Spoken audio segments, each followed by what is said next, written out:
Welcome to The Explainer. Today, we're completely dismantling a myth that's been causing a ton of anxiety lately, the whole idea of the AI creator. Because the truth is, we aren't being replaced. Instead, our roles are fundamentally shifting, and honestly, it's pretty exciting. So, let's kick things off with a massive question. Is artificial intelligence actually a conscious creator, or is it just a highly sophisticated digital scripter? I mean, is there genuinely some ghost in the machine conjuring up masterpieces out of nowhere? Or, as someone brilliantly put it, are we really just tricking rocks into thinking with lightning? Okay, let's dive right into this. Here's our roadmap. First, the AI creator myth. Then, the modality gap, crossing the semiotic bridge, and abstracting the execution. Finally, we'll wrap up with the algorithmic orchestrator and the burden of authorship. We're going to shatter this AI theology and reveal the actual power of the human pilot. Starting with Section 1, the AI creator myth. You know, we constantly hear this grandiose narrative that AI systems have suddenly woken up with their own creative agency. But strip away all that marketing hype, and what do you actually have? You've got a rigid machine relying on pure physics, resistance, and voltage. There is absolutely zero genuine inspiration happening inside that processor. And to really understand why, we need to look at philosopher Hannah Arendt's concept of praxis. Praxis is an active, engaged doing that's completely tied to lived human consciousness and our social existence. Machines fundamentally lack this. They don't have an inner self, they don't experience societal context, and they face absolutely zero biological friction. Real art, that requires pushing through the messy maze of human life. Since AI lacks all of that, it's really just a mechanical enabler recombining existing data. It's not creating anything from scratch. Moving on to Section 2, the modality gap. Now, to grasp this gap, we've got to step away from philosophy for a second and look at the physical limits of the hardware itself, because there is a massive, severe divide between human thought and computer execution. Just take a look at this stark comparison. On one side, we have human cognition. Let's call it OS alpha. This represents the wet code of our minds. It's fluid, it's associative, probabilistic, forgiving, and honestly, beautifully messy. But on the exact opposite side, we have the ALU inside a computer processor. This is dry code. It is rigid, deterministic, cold, binary, and entirely unforgiving. Kind of like getting a parking ticket, right? Now, what's really interesting about this is what happens when we try to force that beautifully fluid human thought into that rigid processor. We hit these massive friction points. First off, the von Neumann bottleneck literally separates processing from memory, creating a huge data traffic jam. Then there's tokenization, which violently chops our continuous human concepts into rigid, discrete chunks, just so the machine can even read them. Because of this, AI basically operates as a Babelfish. It blindly translates formats, like turning a plain English prompt into Python code or pixels, without actual comprehension. It's an advanced mechanical mediator, for sure, but it relies entirely on human origination.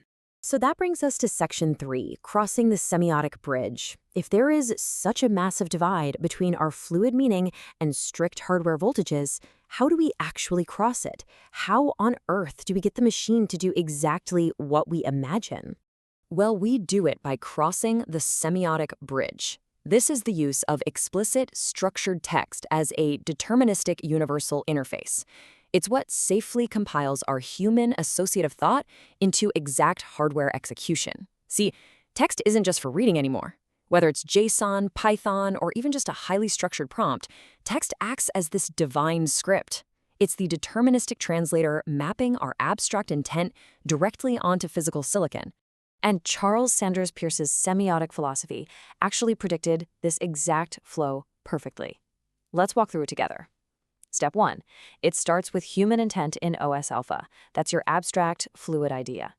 Step 2. You formalize that idea into the divine script using text or code. And Step 3. That script translates into machine execution in the ALU. Literal, physical, electrical voltages doing the work. You are literally turning a swirling thought into a physical action. How cool is that? Which leads into Section 4, abstracting the execution. Because hardware is so brutal and unforgiving, brilliant engineers throughout history have built incredible bridges to abstract away that complexity, letting us focus purely on our intent. A perfect historical example of this is Donald Knuth and his creation of TeX. As this quote highlights, the boxes and glue model of text layout was a piece of absolute genius. Nuth essentially took the messy, subjective human desire for beautiful typesetting and translated it into rigid, deterministic mathematical constraints. He completely abstracted the pain away. And this brilliantly illustrates the exact same concept happening right now in modern AI computing. Just look at this table for NVIDIA's Tile IR. Older architectures model the GPU in a way that forced developers to deeply understand complex hardware threads. But Tile IR raises that abstraction. It models the GPU as a tile-based processor instead, handling all the complex mapping to the memory hierarchy and tensor cores. This allows developers to focus purely on high-level data partitioning. The mechanical execution is totally surrendered to the machine, letting the human pilot focus on the actual strategy. And this brings us right to the crescendo of our explainer. Section 5. The algorithmic orchestrator. These examples of Nuth's text and NVIDIA's Tile IR point to a really profound shift in the modern creator paradigm. We're witnessing the rise of the algorithmic orchestrator.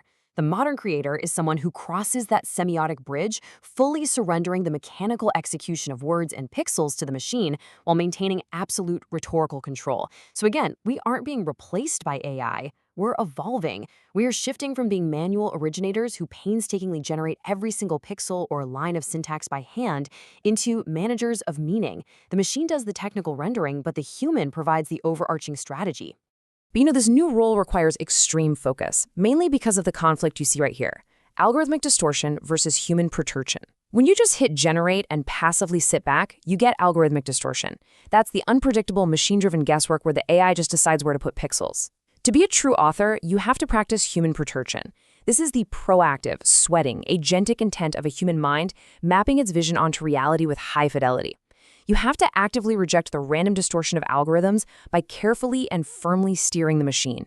And steering that machine brings very real consequences. Let's look at Section 6, the burden of authorship. Because if the machine is just a scripter and not a conscious creator, what are the legal and philosophical stakes here?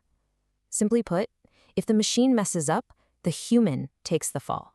Since algorithms lack genuine agency, courts are actually reviving a very old concept. The historic sweat of the brow doctrine is returning. To grant copyright over AI execution, the law wants to see massive amounts of human labor. They want to see hundreds of iterations, incredibly complex prompt engineering, and manual substrate pruning. The sweat of the brow is making a massive comeback as the ultimate proof that a human was actively steering the ship. So, the crucial point here is that this liability is actively designed into the systems we use. Welcome to moral crumple zones. Developers intentionally keep human operators in the loop of complex automated systems just to absorb the legal and moral impact of algorithmic failures. Through a concept called agentic tort, tech companies push the liability entirely onto you, the human pilot standing on the semiotic bridge. If the AI hallucinates bad data or breaks a law, you take the blame, because at the end of the day, you were the orchestrator. Which leaves us with this final provocative thought. If the machine simply handles the distortion, and you are positioned as the moral crumple zone, how will you actively wield the divine script to orchestrate the future? Remember, you are the true magician here, not the machine. The AI is literally just sitting there, waiting for your command. So embrace your role as the orchestrator. Thanks for joining me for this explainer, and I'll catch you next time.